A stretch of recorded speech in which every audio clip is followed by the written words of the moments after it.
Hi നമസ്കാരം. ഇന്നത്തെ recipe നേന്ത്രപ്പഴം പച്ചടിയാണ്. അതിനായിട്ട് നന്നായി പഴുത്ത ഒരു നേന്ത്രപ്പഴം എടുത്തിട്ടുണ്ട്. നേന്ത്രപ്പഴം തൊലി കളഞ്ഞ് റൗണ്ടിൽ കട്ട് ചെയ്തെടുത്തിട്ടുണ്ട്. ഈ നേന്ത്രപ്പഴത്തിലേക്ക് പച്ചമുളക് 3 ചേർക്കുന്നുണ്ട്. അത് നമ്മൾക്ക് എരിവനുസരിച്ച് ചേർത്ത് കൊടുക്കാം. 3 പച്ചമുളകും ഇതിലേക്ക് ആവശ്യത്തിനുള്ള മഞ്ഞൾപ്പൊടി, പിന്നെ ഈ പഴം വേവിക്കാൻ ആവശ്യമായിട്ടുള്ള വെള്ളം, ഉപ്പും കൂടെ ചേർത്തിട്ട് ഇത് അടച്ച് വെച്ച് വേവിക്കുന്നുണ്ട്. ഈ പഴം നന്നായിട്ട് വെന്ത് കിട്ടാൻ ആവശ്യമായിട്ടുള്ള വെള്ളം ചേർത്തിട്ട് അടച്ച് വെച്ച് ഇത് വേവിക്കണം.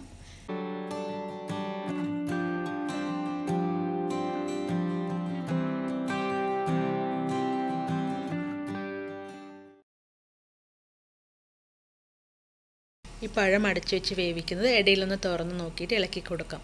ഈ പഴം വേവുന്ന സമയത്ത് ഇതിലേക്കുള്ള അരപ്പ് റെഡിയാക്കാം. അതിനായിട്ട് 5 ടേബിൾ സ്പൂൺ തേങ്ങ എടുത്തിട്ടുണ്ട്. അതിലേക്ക് 1/4 ടീസ്പൂൺ ചെറിയ ജീരകം, 1/2 ടീസ്പൂൺ കടുക്. എന്നിട്ട് ഇത് അരഞ്ഞ് കിട്ടാൻ ആവശ്യമായിട്ടുള്ള വെള്ളം മാത്രം ചേർത്തിട്ട് നന്നായിട്ട് അരച്ചെടുക്കണം. നല്ല ഫൈൻ പേസ്റ്റായിട്ട് കിട്ടണം. ഇപ്പം നമ്മളുടെ ഈ അരപ്പ് റെഡി ആയിട്ടുണ്ട്. അപ്പോൾ ആ സമയത്ത് നമ്മൾ പഴം നന്നായിട്ട് വെന്ത് വന്നിട്ടുണ്ട്. അപ്പോൾ നന്നായിട്ട് ഉടഞ്ഞു വന്നിട്ടില്ലെങ്കിൽ ചെറുതായിട്ടൊന്ന് ഉടച്ചു കൊടുത്താലും മതി. ഇപ്പോൾ പഴം നന്നായിട്ട് വെന്ത് വന്നിട്ടുണ്ട്. ഇതിലേക്ക് നമ്മൾ അരപ്പ് ചേർത്ത് കൊടുക്കാം. തേങ്ങ, ജീരകം, കടുക് അരച്ചതുണ്ടല്ലോ, അത് ചേർത്ത് കൊടുക്കാം. അപ്പോൾ ഇത് ചേർത്ത് കൊടുക്കുന്ന സമയത്ത് ലോ ഫ്ലെയിമിൽ വെച്ചിട്ട് ചേർത്ത് കൊടുക്കാം. എന്നിട്ട് ഈ അരപ്പ് ചേർത്തതിന് ശേഷം തിളയ്ക്കേണ്ട ആവശ്യമൊന്നുമില്ല. ഒരു 1-2 മിനിറ്റ് ലോ ഫ്ലെയിമിൽ വെച്ചാൽ മതി. നന്നായിട്ട് ഇളക്കി കൊടുക്കുക. നമുക്ക് ഈ സമയത്ത് ഉപ്പ് പോരാ എങ്കിൽ ചേർത്ത് കൊടുക്കാം.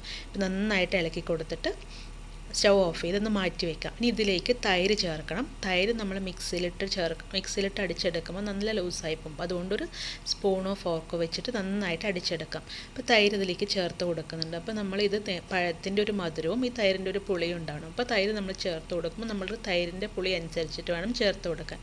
തൈര് കുറച്ച് ചേർത്ത് നന്നായിട്ട് ഇളക്കി കൊടുക്കാം. എന്നിട്ട് ഇതൊന്ന് മാറ്റി വയ്ക്കാം. തൈര് ഇതൊന്ന് ചേർത്തതിന് ശേഷം ഇതൊന്ന് മാറ്റി വയ്ക്കാം.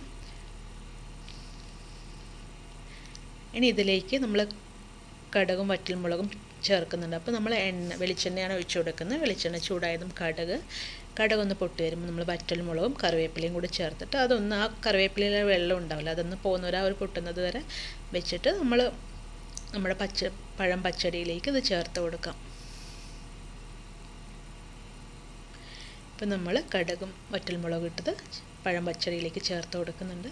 ഇപ്പോൾ നമ്മൾ സദ്യ സ്പെഷ്യൽ നേന്ത്രപ്പഴം പച്ചടി റെഡി ആയിട്ടുണ്ട്. Thank you.